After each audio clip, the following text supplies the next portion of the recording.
आपणा सर्वांना नमस्कार. मी रुद्रशेखर जोशी, केसरीनंदन आध्यात्मिक यूट्यूब चॅनलमध्ये आपल्या सर्वांचे स्वागत आहे.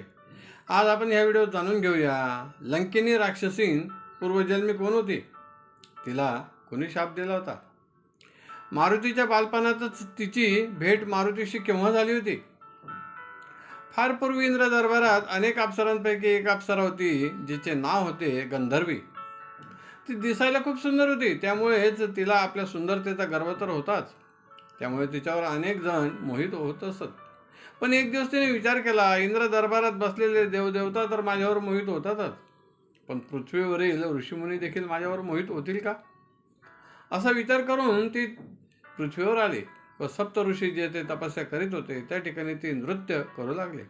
ज्यामुळे ऋषींची तपस्या भंग झाली. ते क्रोधित झाले व सांगितले, हे गंधर्वी, तू तर इंद्र दरबारात नृत्य करणारे आहेस ना, मग येथे आमची तपस्या भंग करण्यासाठी का आले. तिने सांगितले, मला असे वाटले की आपण माझ्यावर मोहित व्हाल, पण तुम्ही तर क्रोधित झालात. ऋषींनी सांगितले, हे गंधर्वी, आम्ही ऋषी आहोत, तपस्वी आहोत, आमची तपस्या तू भंग केली आहे.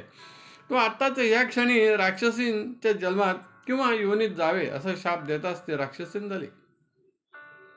तेव्हा तिने सप्त ऋषींची क्षमा मागितली. आपण माझ्या शापमुक्तीचा उपाय सांगावा. तेव्हा त्यांनी सांगितले, तू ब्रह्मदेवाची तपश्चर्या करावी, तुझ्या शापमुक्तीचा उपाय तेच सांगेल. असे सांगितल्यावर गंधर्वी तेथून निघाली व एका पर्वतावर जाऊन ब्रह्मदेवाची तपश्चर्या करू लागली. काही वर्षांनी तिला ब्रह्मदेव प्रसन्न झाले व तिला विचारले, तुला काय वरदान हवे.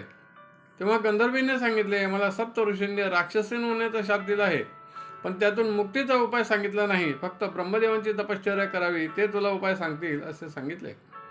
म्हणून मला या राक्षसींच्या योनीतून मुक्ती कशी मिळेल ते सांगावे. तेव्हा ब्रह्मदेवांनी सांगितले, हे गंधर्वी, सप्त ऋषींनी दिलेला शाप तर तुला भोगावाच लागेल.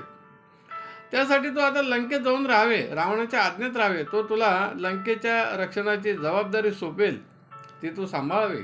पुढे काही वर्षांनी अशा काही घटना घडतील ज्या मी तुला आता सांगू शकत नाही, पण त्यावेळी एक वानर सूक्ष्म रूप घेऊन लंकेत प्रवेश करण्याचा प्रयत्न करेल. त्यास तू थांबवण्याचा प्रयत्न करशील. तेव्हा तो महाकाय रूप घेईल व त्याच्या केवळ एका मुष्टीप्रहाराने तुझा मृत्यू होईल व तू पुन्हा पूर्वीचे रूप प्राप्त करशील व इंद्र दरबारात येशील असे सांगून ब्रह्मदेव अदृश्य झाले.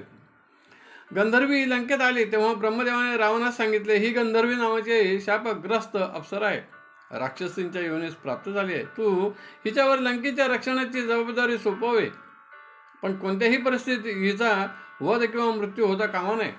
तिचे रक्षण करण्याची जबाबदारी तुझी आहे. ज्या दिवशी हिचा मृत्यू झाला त्या दिवसापासून लंकेच्या विनाशास सुरुवात होईल असे समजावे. तेव्हा रावणाने होकार दिला व तिच्यावर लंका रक्षणाची जबाबदारी दिली, म्हणून तिचे नाव लंकिनी असे ठेवले. एकदा श्री परशुराम ऋषींनी महादेवाचे मंदिर बांधले व त्याची प्राणप्रतिष्ठा करण्यासाठी अनेक राजे ऋषी मुनींना आमंत्रित केले. तेव्हा मिथिलेच्या जनक राजासही बोलवले होते व केसरीसही बोलवले. मिथिलेतून जनक राजा, सीता व उर्मिला निघालेत. अंजन क्षेत्रातून अंजना, मारुती व जांबवंत निघाले.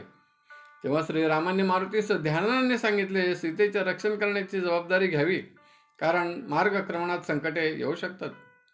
सर्वजण मार्गक्रमण करीत होते. गौतम ऋषींच्या आश्रमात एकत्रित आलेत व पुढे मार्गक्रमण करू लागले. हा संदेश शुकने रावणास सांगितला. रावणाने लंकेनीस बोलवले व सांगितले, सीतेस बंदी करून आणावे. ती लंकेतून निघाली, मायावी आश्रम तयार केला, साध्वीचे रूप घेतले. तेथे मार्गक्रमण करीत सीतेसहित सर्वजण पोहोचलेत. तिने सांगितले, आज रात्री माझ्या आश्रमात निवास करावा. सर्वजण थांबलेत. तेव्हा लंकिनीने खिरीत विष मिसळून सीतेला मारण्याचा प्रयत्न केला. हे मात्र फक्त मारुतीच्या लक्षात आले. त्याने अदृश्य शक्तीने ते स्वतः खेचून घेतले व एका वृक्षाजवळ जाऊन काढले, तर तो वृक्ष देखील जळाला. मारुतीने साध्वीस खऱ्या रूपास येण्यास सांगितले. तिच्यावर गदा प्रहार केले. तिला मारणार तोच नारद मुनी आले. त्यांनी सांगितले, मारुती, हिचा वध भविष्यात तुझ्याच हातून होणार आहे, पण आता मात्र तिला जीवनदान द्यावे, नाहीतर पुढील घटनाक्रम विस्कळीत होतील. मारुतीने ऐकले व तिला सोडून दिले. ती पुन्हा लंकेत गेली. सीतेसहित सर्वजण परशुराम ऋषींच्या आश्रमात निघून गेले. पुढे काही वर्षांनी मारुती मोठा झाल्यानंतर सीतेचा शोध घेण्यासाठी लंकेत गेला. तेव्हा लंकिनीने त्यास अडवले. मारुतीने तिच्यावरती एक मुष्टीप्रहार केला, त्यामुळे ती जखमी झाली. तेव्हा तिने सांगितले, हे मारुती, मी जाणले की आता लंकेचा विनाश होण्याची वेळ आली आहे. मी आता प्राणत्याग करते. तू पुढील कार्यासाठी लंकेत जरूर जावे. मारुती लंकेत गेला व लंकिनीने प्राणत्याग केला. तिला पुन्हा अप्सरेचे रूप प्राप्त झाले व ती गंधर्वी नावाने पुन्हा इंद्र दरबारात अप्सरा म्हणून राहू लागले.